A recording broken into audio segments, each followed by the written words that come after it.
எல்லோருக்கும் வணக்கம். Welcome to ஆனல்ஸ் kitchen. இன்றைக்கு நாங்கள் ஹெல்த்தியான பாவக்காயிலே எப்படி சம்பல் போடுறதுன்னு பார்க்க போகிறோம். வாங்க வீடியோக்குள்ளே போகலாம்.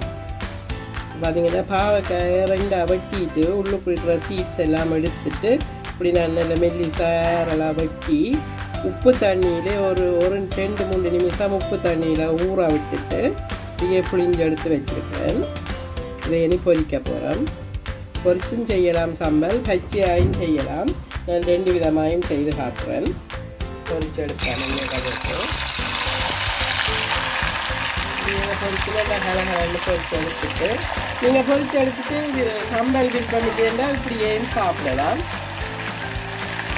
பொரியலாயும் எல்லாம் பொரிஞ்சிட்டுது எடுப்பேன். நாங்கள் எவ்வளோ மெல்லி சாப்பிட்றீங்களோ அந்த அளவுக்கு இது நல்லா கிறிஸ்பியாக பொரிஞ்சு வரும். நீங்கள் அதையும் எடுப்போம். எடுத்துட்டு சம்பல் செய்யலாம். பாவக்காயெல்லாம் பொரித்து எடுத்தாச்சு. நான் 2 விதமான சம்பல் செய்து காட்டுறேன்னு சொன்னேன். முதல் பொரித்த பாவக்காயில் செய்ய போகிறேன். வேறு வெங்காயம் மெல்லி சாவட்டி வெட்டி வச்சுருக்கணும். கரெக்டாக நீங்கள் உணவு சின்ன சின்ன வெட்டி வேண்டாலும் வெட்டலாம். அதுக்கு நான் பாவக்காய் போடுவோம். இதில் சின்ன மீடியம் பாவக்காய் எடுத்து பொரித்தேன். நான் சின்ன சின்ன வெட்டிட்டு உப்பில் ஊற விட்டு பொரிச்சாது. அதுக்கு ஒரு பாதி தக்காளி பழம் போடுவோம். தக்காளி பழம் வச்சுருக்காங்க பாதி. இதில் தேங்காய்ப்பு வந்து உங்களுக்கு தேவையான அளவு போடலாம். நான் இதில் ஒரு டேபிள் ஸ்பூன் எடுத்து வச்சுருக்கிறேன். அதை போடுறேன். பச்சை மிளகாயும் உங்களுக்கு தேவை எவ்வளோ உழைப்பு உங்களுக்கு விருப்பின அளவுக்கு போடலாம். நான் இதில் ஒரு 4 பச்சை மிளகாய் வெட்டினேன். எங்களுக்கு கொஞ்சம் உழைப்பை விருப்பம் வடிங்க. சின்ன பச்சை மிளகாயும் கருவேப்பிலை தேவையான அளவு,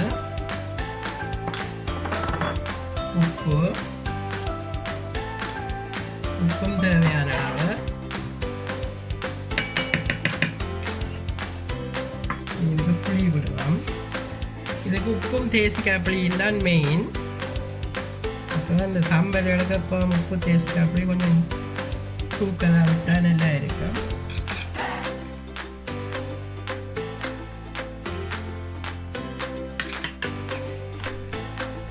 ஓகே, இந்த பாவக்காய் சம்பல் செய்து ரெடி ஆகிட்டுது. இப்போ நல்ல டேஸ்ட்டாக வந்திருக்குது. இதுக்கு நீங்கள் ஊறுகாய் வேணுமென்றாலும் போட்டு பிடிங்கலாம். பாவக்காய் பொரிச்ச சம்பல் செய்து காட்டினான். இனி பச்சையாக எப்படி போடுறதுன்னு காட்ட போகிறேன்.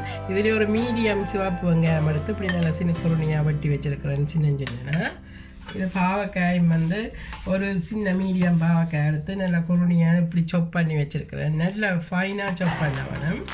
அப்போ தான் நல்லா இருக்கும். கசாப்பும் இருக்காது. சொப் பண்ணிவிட்டு இப்படி இந்த வெங்காயத்தோட இந்த பாவக்காய் கலப்பம்.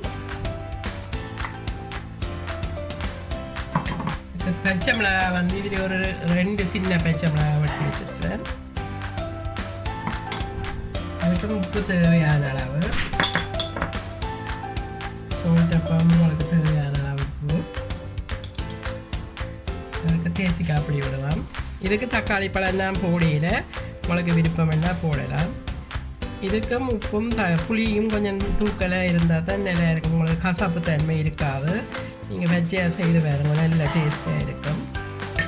ஹெல்த்தியும் தானே பாவக்காய்.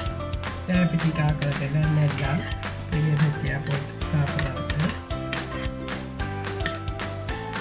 இதை எப்படி நல்லா மிக்ஸ் பண்ணி போட்டு இப்படி ஒருக்கா உங்களோட டேஸ்ட்டுக்கு கரெக்டாக இருக்கும்னு பார்த்தா ரெடி பாவக்காய் சம்பல். ஓகே, இப்போ 2 சம்பலும் செய்து ரெடி ஆகிட்டுது. பச்சையாக செய்ததும் பொரிச்சு செய்ததும் சுகருக்கும் நல்ல டயபெட்டிக் ஆக்கள் ஹெல்த்தியாக இருக்கும். மிளக்கிற வெஜிடேரியன் சாப்பாட்டோட எல்லாம் சாப்பிடக்கலாம். நல்ல டேஸ்ட்டாக இருக்கும். நீங்களும் இதே மாதிரி செய்து பாருங்க.